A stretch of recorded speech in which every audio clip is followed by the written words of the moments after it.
Hey, it's the announcement guy. I'm over in front of the Vote Center, and these gardens just got planted by Judy Elliott, who's a master gardener and has been doing this for years and working with our kids. Thank you, Judy, and thank you, Robert, for watering everything. So, yeah, we're growing with spirit over here in front of the Vote Center. I want to let you know that there is a farmer's market starting on June 11th, Saturday mornings. Great opportunity to get some fresh produce and support local farmers.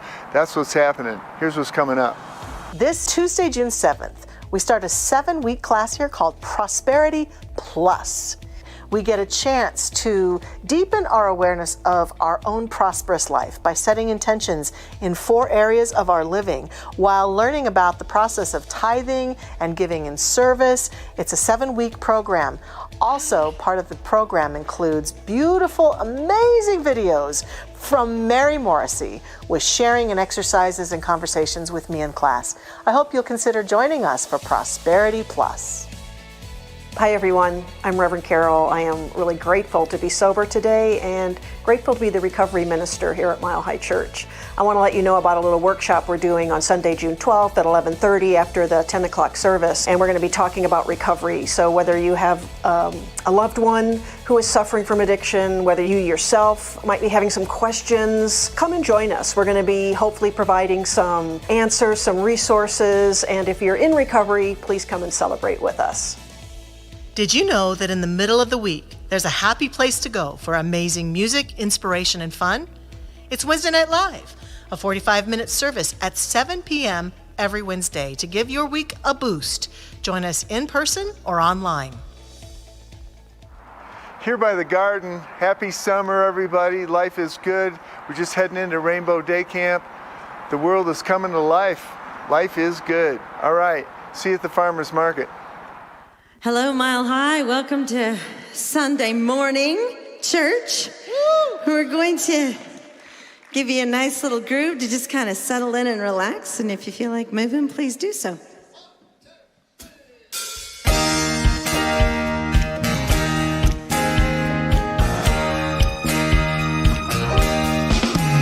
There's a reason for the sunshine sky, and there's a reason why I'm feeling so high. Must be the season when that love light shines all around us.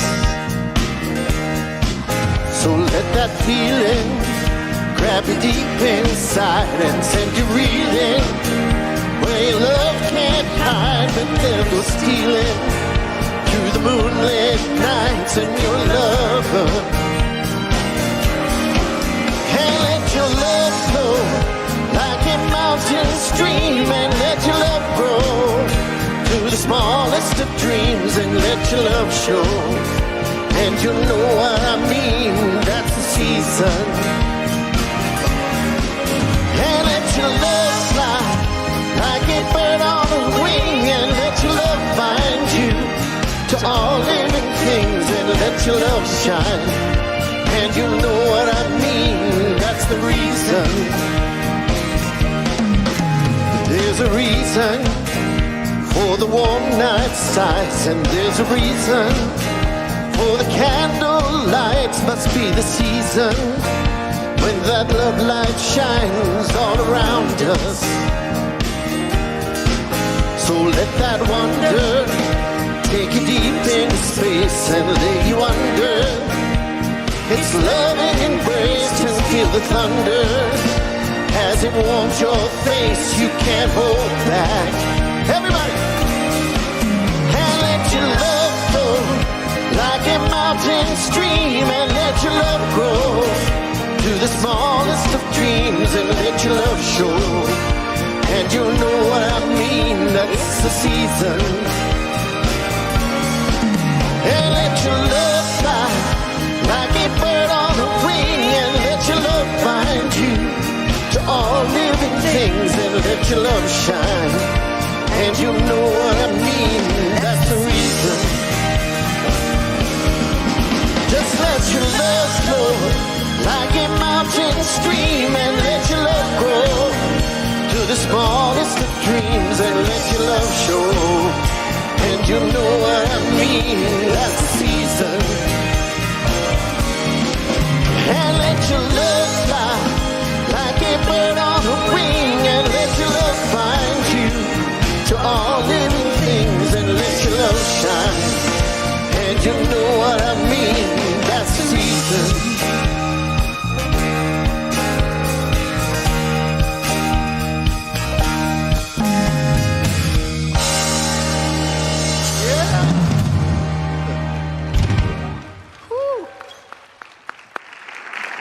Tom Litch, Jennifer Burnett, Mile High Band, thank you so much.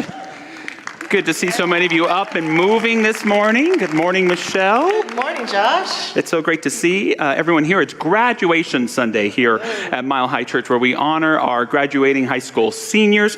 We're so grateful to be honoring them today. And I love that each week here is an opportunity to always graduate into higher realms of consciousness, to let go of anything that isn't serving us, to step into a greater way of knowing who we are in relationship with all that is. So if it is your first time here at Mile High Church, we're so glad you're here. We love to recite our vision and mission statement each week, and it's coming up on our screens.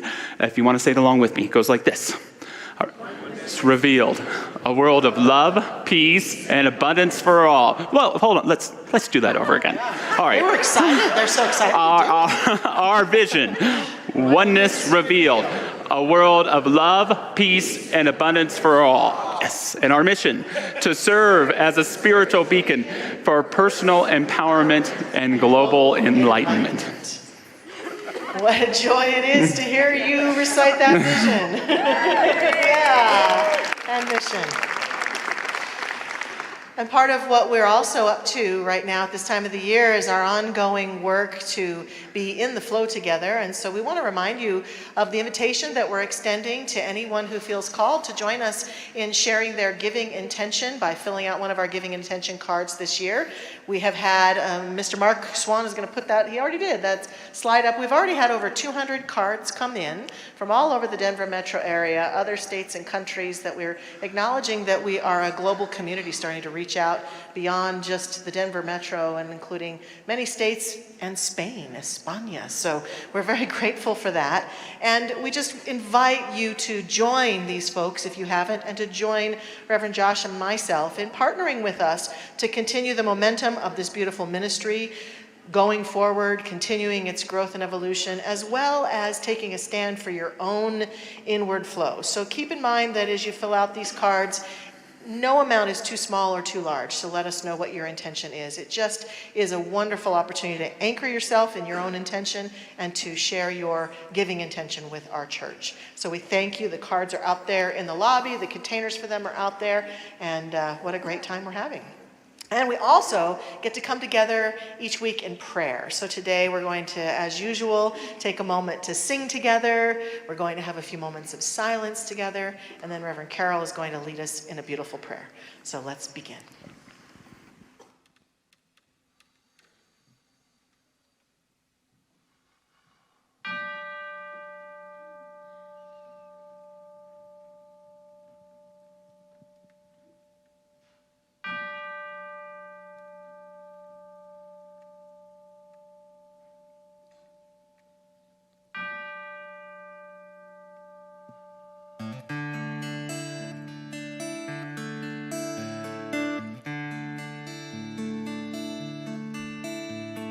Surely the presence of God is in this place. I can feel the mighty power and the grace. I can hear the brush of angel wings. I see glory on each face. Surely the presence God is in this place.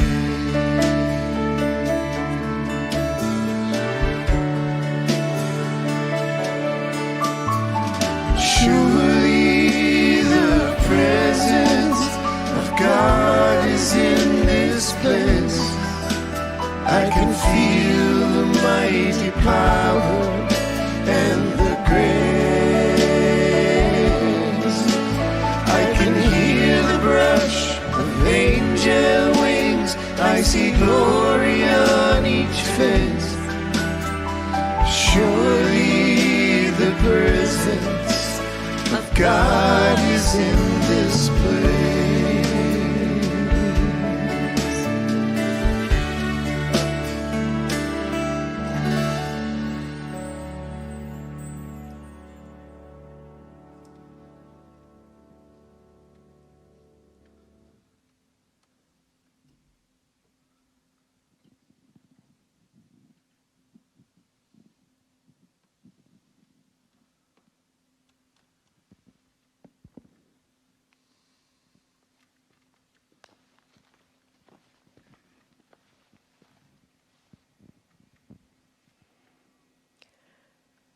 What a joy it is to be together in spiritual community this morning.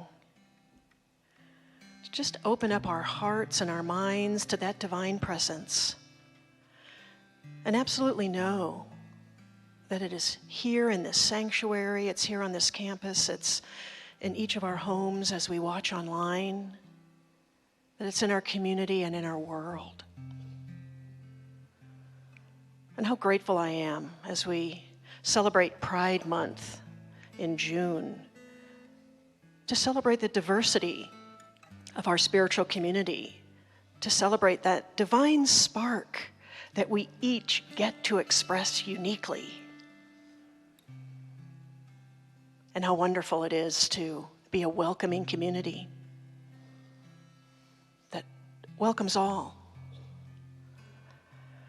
And so this morning I speak a word of peace for our world, knowing that that starts within each of us in our hearts.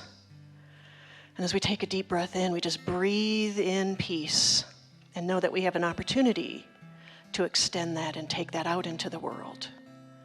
And I'm grateful for all who come together in the spirit of peace, all who come together to worship in whatever manner that they do, whether it be a shrine or a church or a temple or an ashram. Absolutely knowing and affirming that there is a power for good in this universe and that each and every one of us are divine expressions of it. So I'm so grateful this morning for our Mile High community, for all the many volunteers who make this vibrant community possible, for Reverend Josh and his inspiring message, knowing that it absolutely enlivens us, enlarges us, and creates a new perspective in our lives. For this and so much more, I'm so thankful. And as I release these words and this prayer into that beautiful alchemy of love and law, I know that all is well, because all is God, and so it is.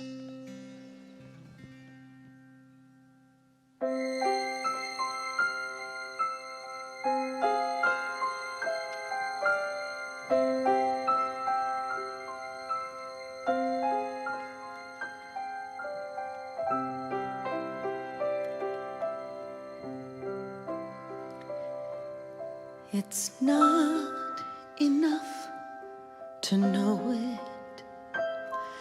I've got to somehow show it. Or love is just a candle in a tomb, whose fainting light will soon be gone without new breath to urge it on to be a ray of peace in place of gloom.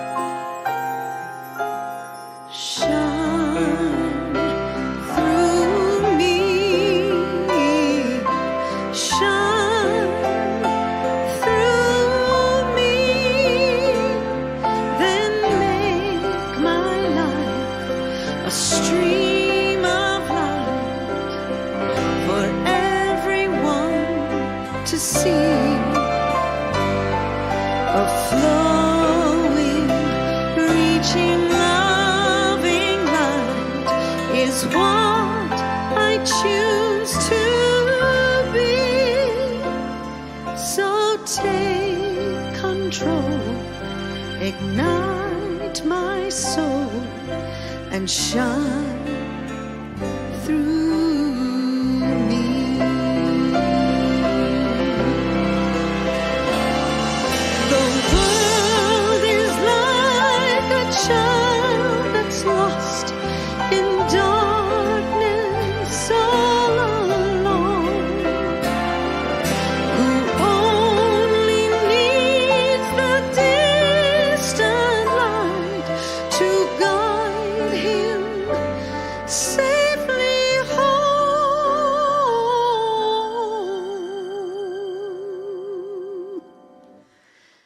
shine through me, shine through me, then make my life a stream of light for everyone to see. A flowing, reaching, loving light is what I choose to be. So take control, ignite my soul, and shine through me.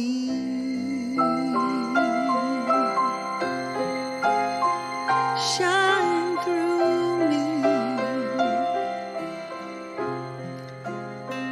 Shine through me.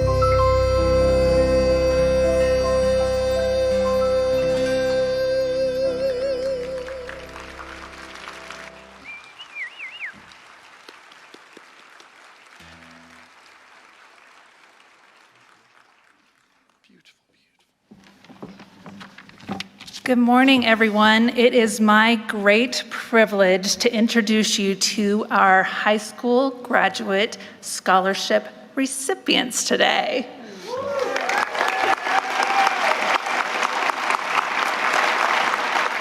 So the first two are Sacred Sisters scholarships. Sacred Sisters is our women's empowerment group here at Mile High, and they choose 2 female students each year who they feel have really embraced the Science of Mind principles and are committed to deepening their own spirituality, and that is Camila Self and Brianna Fluwell.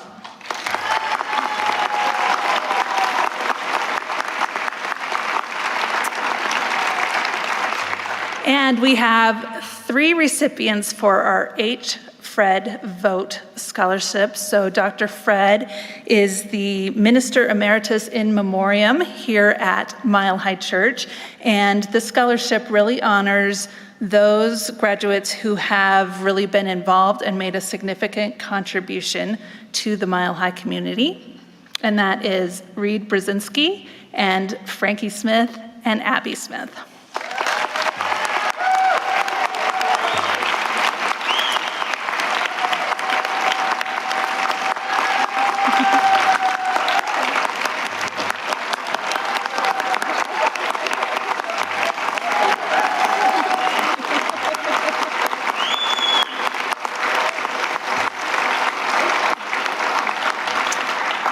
And what I'll tell you is you ain't seen nothing yet, because I'm going to give each of them a chance to share something that they are taking away from their time here at Mile High. I'm Camila Self, and next year I plan to attend the University of Colorado Boulder to major in political science. And one really important lesson that I've learned here from my time at Mile High is that each one of us is infinitely powerful, so much more than we realize, and we all have an incredible ability to plant a seed and make a difference and make a change in this world and do something amazing, do something impactful, and do something wonderful. And so we all can do it, and we all have the power to change the world.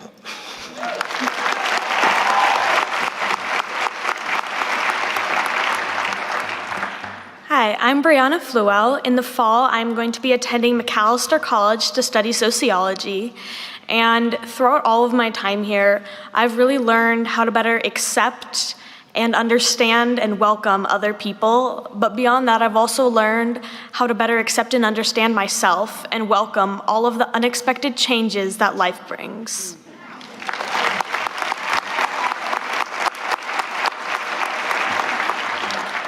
I am Reed G. Brzezinski. I'm going to be an engineering student at CU Boulder, and my time at Mile High has taught me authenticity. How I can better perform that revolutionary act of being one's true self, even when all are watching.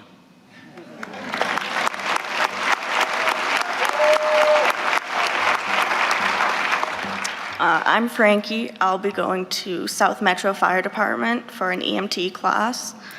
And I've learned how to be myself and really step into loving myself and holding that to myself for others.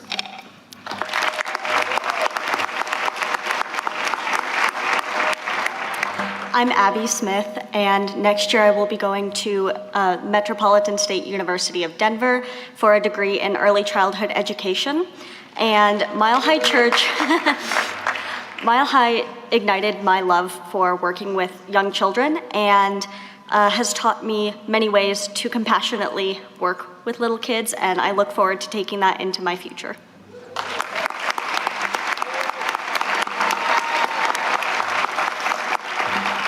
All right, I invite anyone who is a graduate at any time of life of a recent program to please stand so we can honor these guys, but also everyone else who is in a graduation frame of mind right now. Thank you.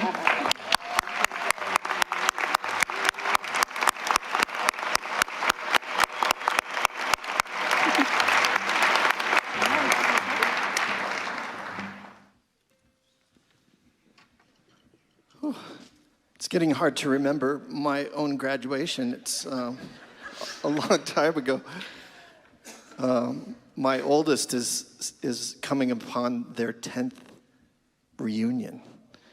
So yeah, congratulations, you guys. We're gonna hear a little bit more about graduation later, but we're gonna sing a song right now for all of you. I know a place where we can go to take your troubles down, meeting your soul. I know a place where mercy flows, that take the stains, make them whiter than snow. Like a tide, it is rising up deep inside a current that moves and makes you come alive. Living water that brings the dead alive. Oh, oh, oh, we're going down to the river, down to the river, down to the river and pray. Hey, hey, let's get washed by the water, washed by the water and rise up in amazing grace. Let's go down, down, down to the river. Let's go down, down, down to the river.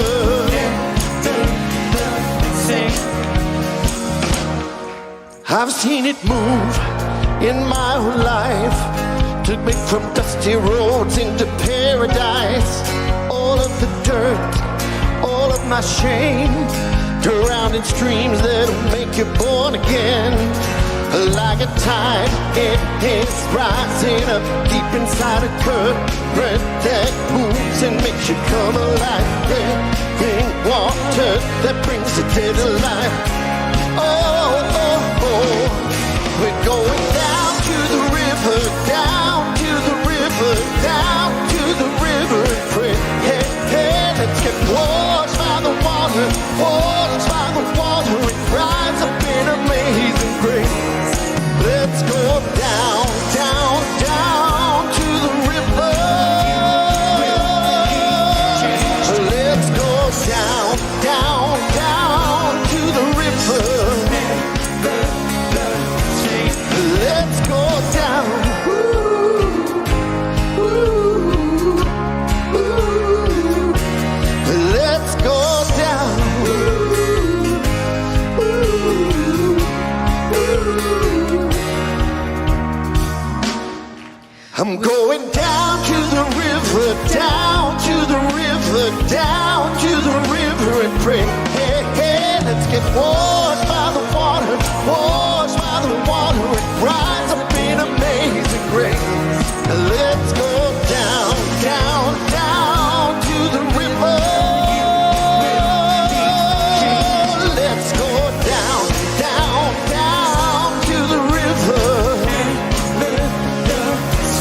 Let's go down.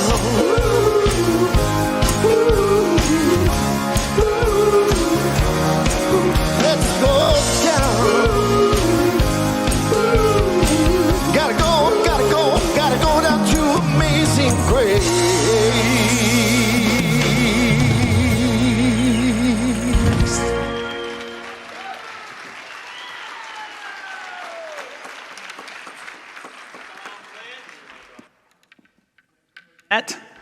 Mile High Band, Mile High Dancers. Francesca, you can move, girl. All right. Congratulations again to our graduates. And if their parents are here, will you identify yourselves? Congratulations to you. Well, it takes a village. We don't normally spend too much time looking back at Mile High, but I wanted to acknowledge the great event that happened here Wednesday, the Dr. Barry Ebert concert. Wasn't that incredible? Barry, his family, and this incredible music and production team that put all that together. It was one of my highlights of being here at Mile High. And so if you didn't see it, go on YouTube or Facebook or the website or wherever, and you'll find it.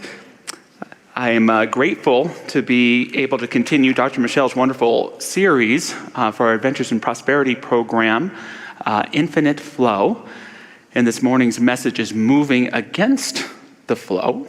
And to help me begin, 3 of our graduates are going to share a reading called Letting Go from Richard Bach's wonderful book, Illusion. So please welcome Brianna, Camilla, and Reed.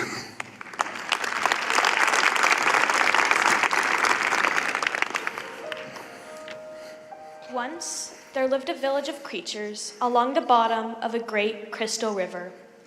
The current of the river swept silently over them all, young and old, rich and poor, good and evil. The current going its own way, knowing its own crystal self. Each creature, in its own manner, clung tightly to the twigs and rocks of the river bottom, for clinging was their way of life, and resisting the current was what each had learned from birth. But one creature said at last, I am tired of clinging. Though I cannot see it with my eyes, I trust that the current knows where it is going. I shall let go and let it take me where it will. Clinging, I shall die of boredom. The other creatures laughed and said, Fool! Let go, and that current you worship will throw you tumbled and smashed against the rocks, and you will die quicker than boredom. But the one heeded them not, and taking a breath, did let go, and at once was tumbled and smashed by the current against the rocks. Yet in time, as the creature refused to cling again, the current lifted him free from the bottom, and he was bruised and hurt no more. And the creatures downstream, to whom he was a stranger, cried, See, a miracle! A creature like ourselves, yet he flies! See the Messiah, come to save us all! And the one carried in the current said, I am no more Messiah than you. The river delights to lift us free, if only we dare let go. Our true work is this voyage, this adventure. But they cried the more, Savior! All the while clinging to the rocks, and when they looked again, he was gone, and they were left alone, making legends of a Savior.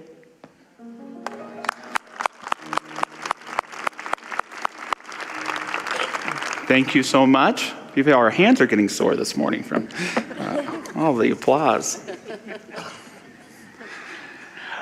I love that story for so many different reasons, and it presents the proposition that there are 2 types of people. There are the rock and twig clingers, and there are the releasers, those that let go. The rock and twig clutchers, they're the ones who are usually critics outside of the arena of life. They value self-preservation, normally more than anything, and they have a general distrust of powers greater than they are. The releasers embrace and embody adventure.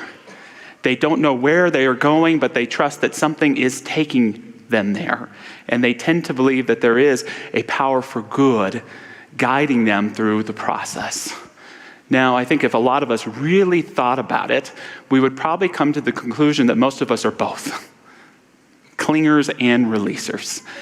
That there are areas in our life right now where we might be wonderfully going with the flow, and then there might be those areas in our lives where we're clinging. Can you feel those now? Do you know where they are, where there's that challenge to let go, where there's that distrust and fear of letting go? I think a better way to state the proposition might be that there are those of us who believe in the infinite flow and the divine intelligence that goes with it. and those of us that don't, or that are unconscious to it. And for me, one of the most beautiful, profound teachings of our philosophy is that there is this infinite flow.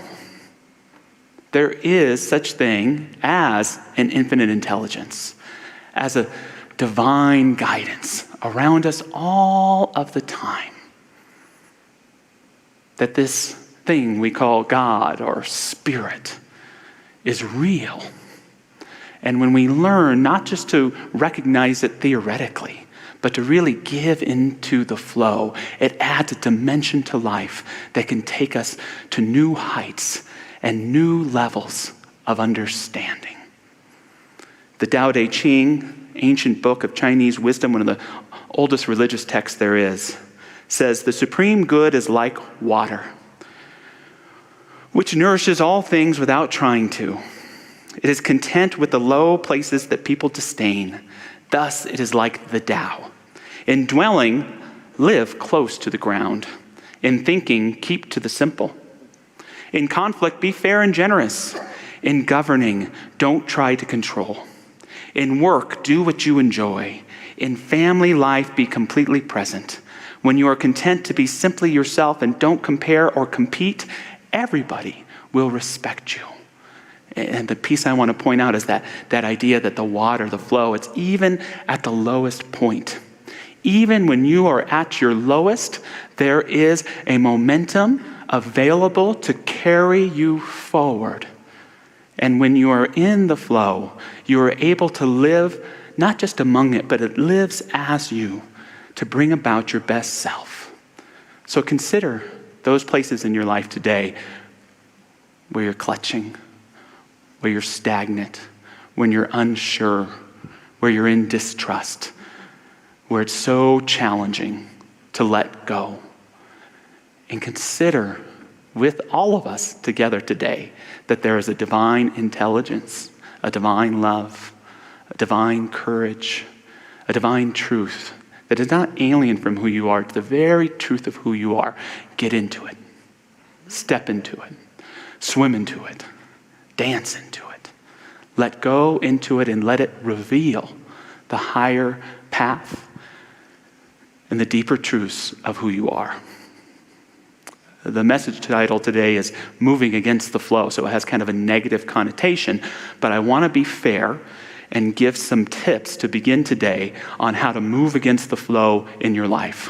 This one's for the clingers who don't want to let go and want to stay there. So the first surefire thing to make sure that you cling forever is distrust. Have a huge amount of distrust, and it's so easy to distrust. Distrust in God, distrust in life and the ways of the world, distrust in others, and especially distrust in yourself. To distrust God is to not believe in this infinite flow around you. It's to think that you're here on your own.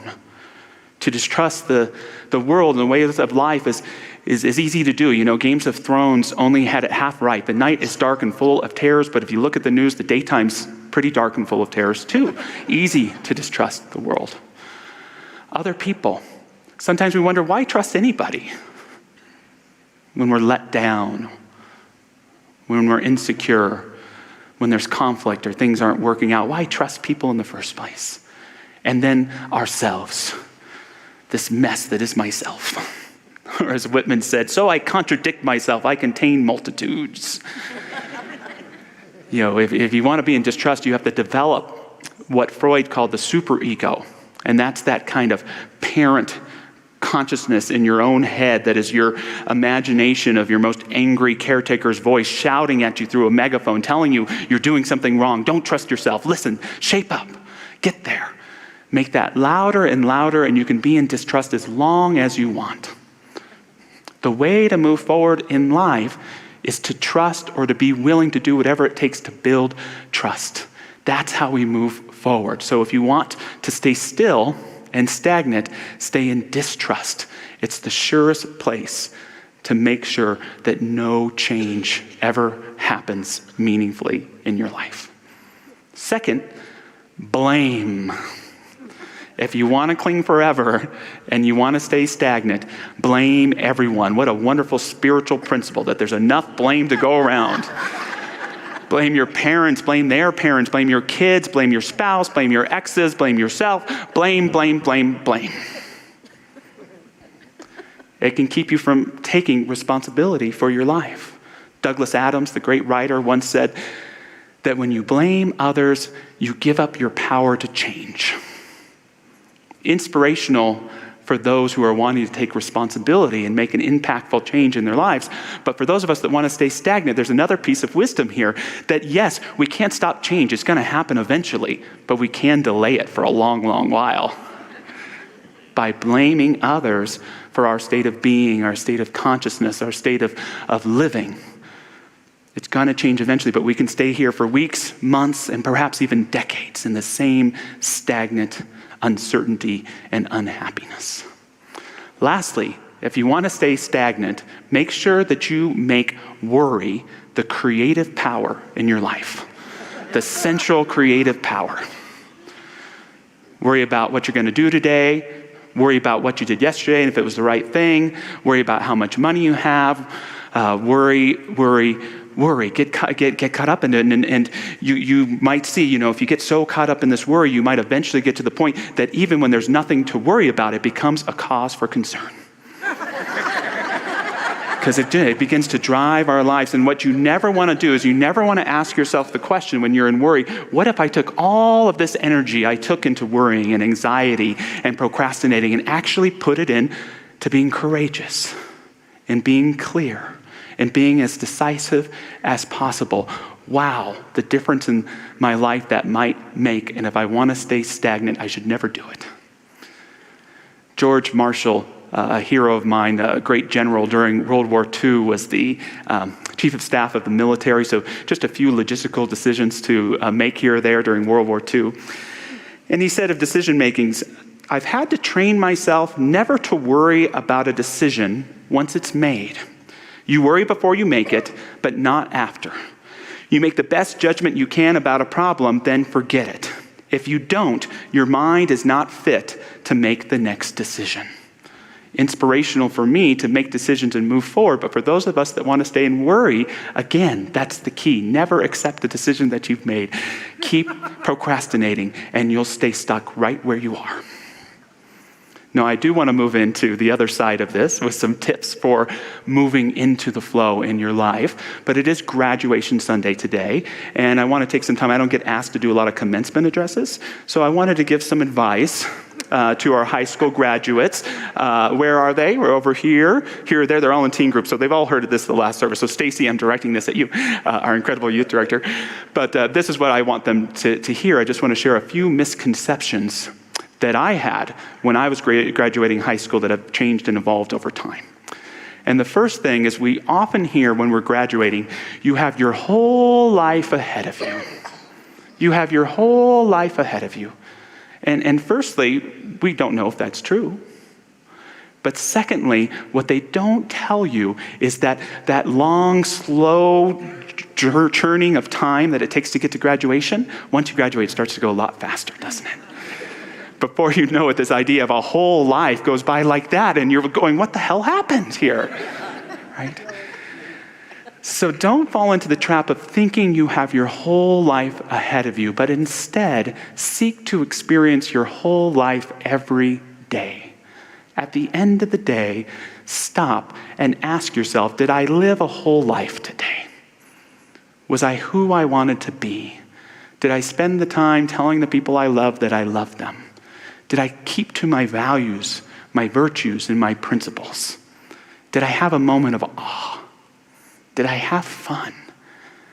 When we can collect more and more of those whole life days, our life becomes a rich tapestry that actually transcends time, that captures the best of memories in our soul and allows us to live as our highest and complete being. Second misconception is that success equals money and status. Even though they say that's not true, we tend to still learn that. And what I would want you to know is that money and status are fantastic.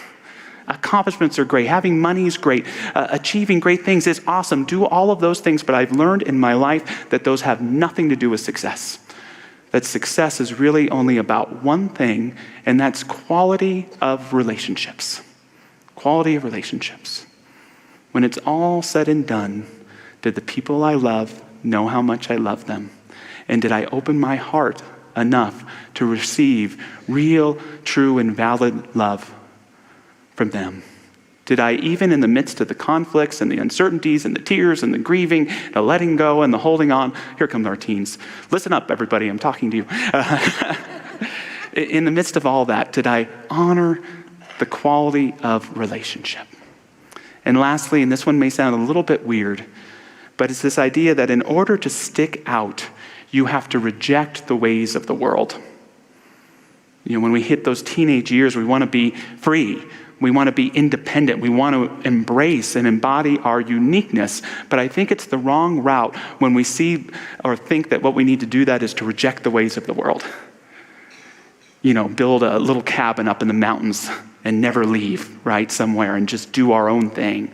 And for me, that's not really being unique and independent. It's being a recluse, right? The trick is to recognize that in order to stick out, you have to first stick in.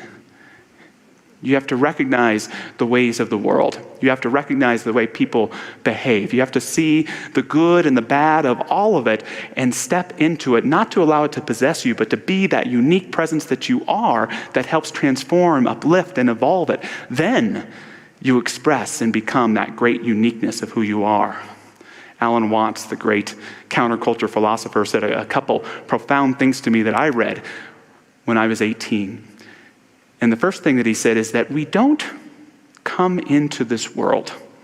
We grow out of it. Think about that for a second. We don't come into this world. We grow out of it. What Watts is arguing is that the world produced each and every one of us for a reason. Because we have something innately in us that it needs. What he's conveying, and the second thing that I love, is that each of us has kind of a vitamin C for the world. Each of us has our own special thing. And when you can define what that vitamin C is for you, that's wonderful. But what I would say to our young people here today is you don't have to define it, because it's really just being you. It's the magnificence of boldly being who you are, of knowing with clarity of mind what you think and what you believe, and bringing that into your life. And it is through there and through that practice that you begin to transform and uplift this world of ours that needs you so much. So to move back into this topic of moving with the flow, a bit of advice for us today as well. And the first point is to learn to embrace letting go, not just as an action, but as an attitude. Learn to embrace letting go, not just as an action, but as an attitude. It's a big deal when you let go of the twigs and the rocks to allow yourself to be submersed in the flow and move forward. But that's just the beginning. And even in the story that we read, the creature, he's banged up against the rocks and he's pulled under the ground. And it's up to us not just to do the letting go, but to keep the attitude and the consciousness of the letting go so that we're not clinging to things along the way. Because that hurts. That knocks us in the head. That slows us down when we're grabbing on to distractions, when we're grabbing on to old, worn out ways of thinking, when we're grabbing out to low self-image, when we're grabbing back on to that distrust of, I don't trust this flow, I don't trust this flow. Keep that attitude of releasing anything that doesn't belong in your life so that flow can keep carrying you forward. Julia Cameron, author of The Artist's Way, said that the creative process is a process of surrender, not of control. In the greatest creative process that there is, your life, it's a process of surrender to the flow, not of control. Ramana Maharshi, the great Indian sage, was holding satsang one day, and he said to his students, when you go onto a train, where do you put your luggage? And the students answered, in the luggage compartment. Well, why don't you carry it on your lap or on your head? Well, that would be foolish. It is 100 more times foolish Maharshi answered, to hold on to all of your burdens when the Lord is there to carry them with you. The idea being that there's no greater misconception that when we're down, when we're challenged, when life is rough, to think that we are alone in that pain, to think that we have to carry that burden by ourselves. The wonder of the flow, as wild as it can be, is that it can carry those burdens with us so they are not ours to have to carry alone. And that flow, that innate wisdom, if we can learn to trust it and go with it, can help us move through those burdens and into a greater degree of freedom and of livingness. Second is, don't forget that you can always be a blessing. That no matter what in your life, you can be a blessing. Eric Butterworth, who wrote Spiritual Economics, my favorite prosperity book, he says something quite profound. He uses the word giving other than blessing, but he says it this way. When you begin to understand this life principle, you will know that there is a wellspring of life, substance, and intelligence within you, and that yours is the privilege at any time of giving way to its flow. This may lead to one of the most important realizations that will ever come to you. If ever there is a lack of any kind, whether it is a need for employment or for money or for guidance or even for healing, something is blocking the flow. And the most effective remedy? Give. You may be thinking, but I need to receive. My hands are empty. I need someone to give to me. But you see, under the law of giving, when things get tight, something's got to give. Look for some way to start the giving flow. When you're not feeling blessed, be a blessing. When you are feeling blessed, be a blessing. When you think you need to receive a blessing, be a blessing. It could be as simple as letting someone in during traffic, kind compliment to your barista, putting your own issues aside to be fully present to someone you love and care about. You are a blessing. And when we choose to be one, just to be open, it begins to get that flow, that momentum within the water's flow going and moving again. And it can carry you forward into a greater consciousness of blessing and receptivity to those blessings in your life. Lastly, this one's a little weird too. Learn to use space to reveal what is unknown to you at this time, to reveal what can be known. It's a funny thing how we experience this life. We're so focused on material and not focused enough on space. We're so focused on material, but not enough on space. We're so focused on the words that we sometimes miss the space between those words. We're so focused on the music that we forget the little bit of space and silence in those notes. We're so focused on the loudness of our minds that we learn not to feel safe enough to be in the quiet. And it is in this space, in this openness, that innate sense of inner wisdom, that delight of divine guidance, just that simple, primordial, kinesthetic knowing that we are surrounded by that divine flow comes into us and fills us with a deeper kind of knowing that's beyond intellectualism, but that is the very gift of being itself. The thing I would argue most of us are longing for more than anything else, just a more intimate experience of being ourselves and alive. And if we could just do that, the self we need to move forward in our lives would be revealed to us. One more quote from the Tao Te Ching. We join spokes. We join, it's a tongue twister. We join spokes together in a wheel, but it is the center hole that makes the wagon move. We shape clay into a pot, but it is the emptiness inside that holds whatever we want. We hammer wood for a house, but it is the inner space that makes it livable. We work with being, but non-being is what we use. Think about that. Non-being is what we use. See, it's a little weird. But That's how the flow reveals itself to us. It's more than just something we think ourselves into. It's an act of heart. It's an act of transformation. And you don't have to know everything there is to know about this flow to allow it to move through you and forward in your life. Ernest Holmes once had a friend, our founder Ernest Holmes once had a friend who had met Thomas Edison. And she asked him, "Sir, what is electricity?" And Edison said, "Madame, electricity is, use it." The idea that Holmes wanted to express is even Thomas Edison didn't know what electricity is. We don't have to define what God is or what the flow is to experience it more profoundly. If anything, we need to be aware of those definitions and how they may limit how that flow can take in our lives. We only need to give ourselves the space, the breath, the opening to allow that flow to reveal itself to us and to carry us forward, to dive right into it. To close with a quote from Ernest Holmes, he says, "We are all engaged in different activities which express our unique individualization, but it is the same God working in all of us.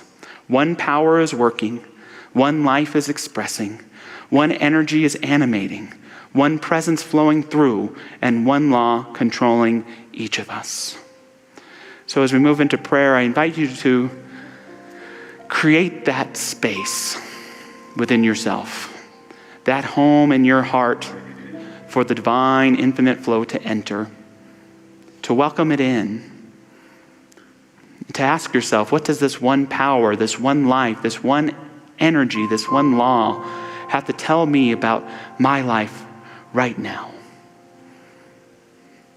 To be in this open space, in the vastness of infinity, and yet closer to God than ever before. Allowing this divine spirit to become transparent in our own consciousness, to become visible in our own life, to be the very presence that inspires our thoughts and our deeper levels of understanding. I know that within this flow, there is a momentum that is available to carry each and every one of us forward, individually and collectively. May we set the courageous example to let go of where we are and to give ourselves the respect and to give this flow the trust to know that it knows what it's doing. It may only know it in that very moment that it takes us, but it knows with that innate wisdom, that innate heart knowledge. And may we affirm together that this flow leads us into greater degrees of healing, greater levels of prosperity and abundance, to the deeper aspects of ourselves where we can breathe and embrace those we love and even those who challenge us in our hearts, to know that we are big enough to do just that. So giving thanks for the transformation, giving thanks for the ahas, giving thanks for the epiphany that is the realization of life itself in, through, and as each one of us. We let it create, we let it move us forward, and so it is. Amen. Shine through me, shine through me, then make my life a stream of light for everyone to see. A flowing, reaching, loving light is what I choose to be. So take control, ignite my soul, and shine through me.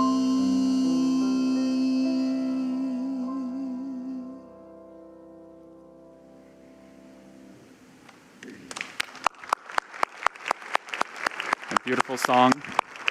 Thank you, Jennifer. I'm going to welcome Dr. Michelle back out here. We're moving into our time of offering, which is, of course, the time to financially support the church. And thank you, thank you, thank you. But it's also a time to honor wonderful things taking place in our community. And one of the wonderful things that has taken place in our community is that for the last 23 years, Reverend Nadine Cox has been teaching our middle school and our teen underground, and it is time to let go into a greater flow. I know she wouldn't let go if she wasn't completely confident in who was in there, but we want to celebrate this incredible act that a lot of us don't see. You know, you think of the countless kids that Nadine has created a sacred environment for and who interacted with and who have come back and seen you through the years. It's an incredible feat, and we are so incredibly proud and grateful for you. She's going to speak here briefly, but let's hear it for her.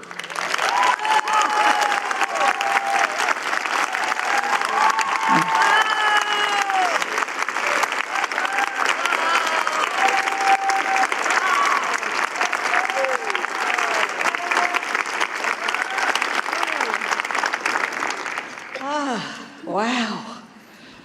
I've been told I need to work on receiving. Oh, wow. Thank you so much. I thought about, what is important to say right now, because I am graduating.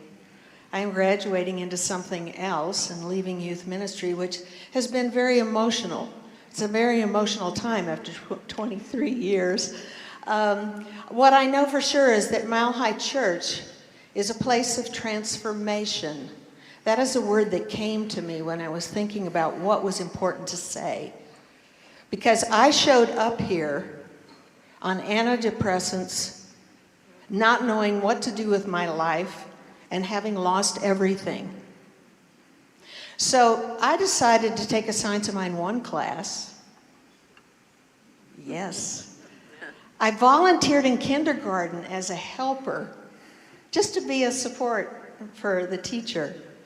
And over time, over working in that area with kids, Dr. Berry came to me one day and he handed me a little book on self-esteem.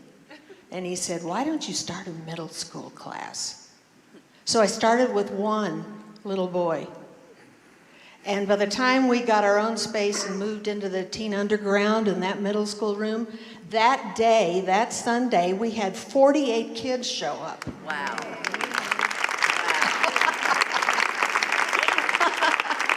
It was total chaos. Total. We didn't know where to put them. We didn't know what to do with them. So there you go. This is a place of transformation. So I have had kids that have shown up in that classroom who didn't want to be there. They were angry, a lot of them. They didn't want to participate. They didn't want to sit in a circle. They had differences. There were differences that they were dealing with that had not been accepted in other places. They had been bullied in school. All of those things that are working within that particular time, 6th, 7th, 8th grade, is the biggest time for bullying in school. So by the time they left in 8th grade and moved to the teen center, they were transformed because they heard this philosophy. They also had community that accepted them 100% in all ways. So it's been a great blessing to watch that, and now I still watch them on Facebook. I watch them as they are becoming other things. We have our graduates over there, and when I look at them, I see them little, ooh, those are my kids. They're my kids. Yeah, all of them. So I appreciate it. I thank you for trusting me with your children. It has been my greatest joy and blessing, yes, to do this work. So I want to end with wherever my kids are, because I know there's some back there. They're waving at me. See? So we're going to end with the affirmation that we do on Sunday in middle school, and that is, life is good. Yes. And I love you all. Thank you, Nate. Nadine, you'll see behind you 3 things. Some flowers for you. A beautiful painting that was commissioned to you, and it's you holding this awesome orb. Look how happy you look, and that represents all the kids are there. And then lastly, this legacy of two of our staff members who you helped teach who are now carrying on your work. So you have to know, you just have to know that Jason is down in the teen center wanting to head to ministry. We've got Addison, who's in the nursery, that's in charge of that. They're both on staff, and I've known them since they were tiny. We also have Matthew, and we have Jackie that serve as adults down in the teen underground. So it just keeps going, and it's fantastic. And Sean Shea did that painting, I found out. That was, Oh yeah. my God. I love it that one of the things that is true about Nadine is she's also an amazing artist herself. So it's really special that we could commission a beautiful work of art with her face on it to thank her for this, her beautiful face. Yes, wonderful. Thank you, Nadine. So I feel like we've just witnessed a piece of what Josh just talked about in his talk, the willingness to be a blessing. The willingness to be a blessing a little bit at a time and look where it leads and look at the impact it can have. And so as we step into our offering today, we're inviting you to be a blessing to your own life, to be a blessing to that flow that's flowing through you, to be a blessing to this church. We invite you to consider giving back, to give financially, to give prayerfully, to give in energy, to give in service, to give back and be a blessing today to each other and to all of us. And so as we do this together, know that our ushers have baskets. They will pass. We have containers in the lobby. We also have the opportunity for you to text to give, to go to the website, to mail in gifts, however it works for you. Just take a moment with me and feel that choice happening through us now. And as we choose to be a blessing, let's say our affirmation together. Divine love, as me, blesses and multiplies all that I am, all that I have, and all that I circulate. And so it is. So on this graduation celebration day, I want to do a song with the band and Jennifer called Freedom to kind of commemorate the freedom that these graduates are going to feel. And I just want to say, too, that I have two children who came up through the youth department here. And if there's no other reason to support Mile High, it's because we are nurturing this next generation to feel loved, to feel accepted, like they can't feel anywhere else. And that's the reason for this church to continue to thrive and go on. So thank you so much for your support, and let's do some freedom.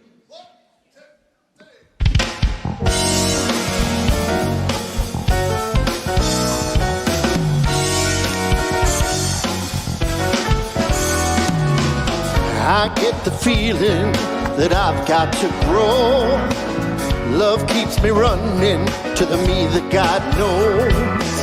The past has no power to paralyze me. I'm in the moment, I bless my history.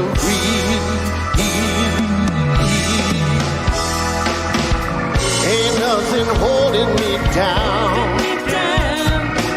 I let go of my story, now I'm walking in the arms of freedom. No one ever held me down before. Freedom. Take a look inside. Freedom. The chains can't bind the chains, but mind the bound. Freedom. Take a look inside. Take a look inside. I keep moving on now, no precedent found.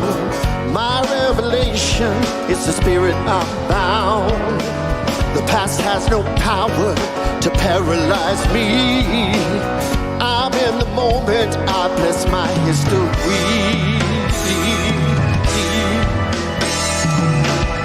Ain't nothing holding me down. I let go of my story, now I'm walking in the arms of freedom.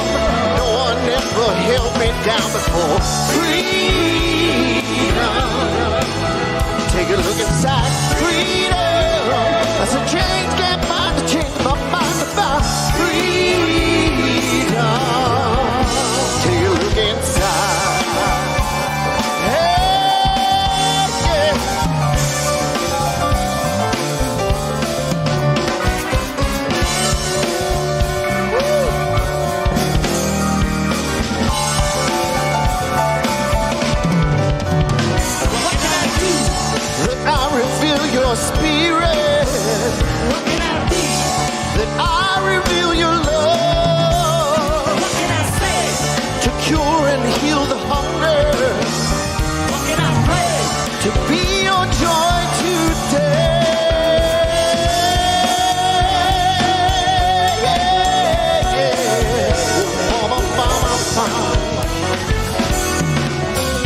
Well, I get the feeling that I've got to grow. Love keeps me running to the me that God knows. I'm here to be, to uplift and unfold, emancipating the divine of my soul.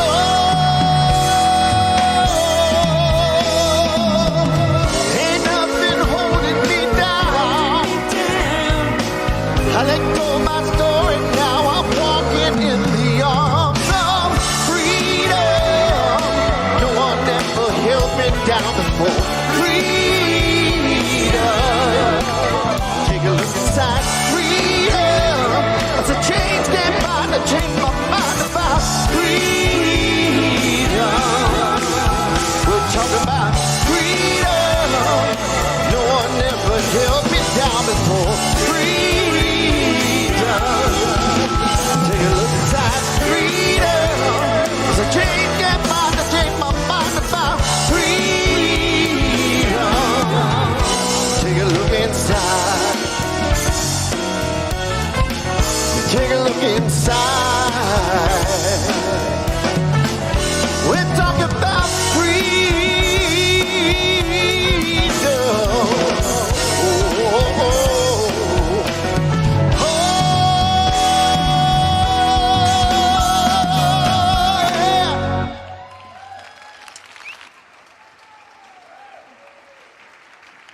Thank you, Tom Litch. Thank you, Mile High Band.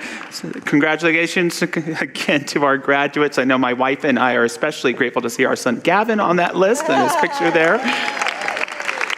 If you are new to Mile High Church, we have a wonderful welcome center in the middle of the lobby. And if you make your way, community begins with food. And if you make your way into the community center today, you may find some donut holes, some carrot sticks, but especially some wonderful people if you want to make your way over there.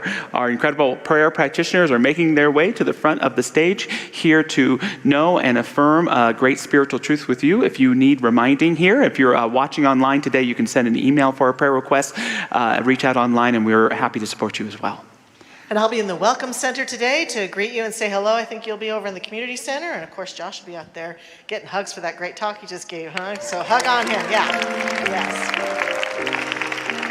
And this week, if you would like to start the Prosperity Plus class with me, it starts Tuesday night. It's a class where we really learn about deepening our intentions in 4 areas of our lives to be successful and feel prosperous and abundant, and also to learn about how that flow moves through us, learn about being of service, learn about how to be a giving person financially and tithing and such using the works of Mary Morrissey. So if you'd like to join us, it's going to be a wonderful class. Again, starts Tuesday night, 7 weeks. And this Wednesday night, if you'd like a midweek boost, be here for Wednesday Night Live at 7 o'clock. We're looking forward to a great message from Reverend Jackie Harris and always amazing music. Thanks so much for being here today. Yeah, with that, if you'd like to stand and join us as we say a benediction and sing our peace song, knowing that infinite flow guides, directs, inspires, and uplifts in all that we do. And so it is. Amen.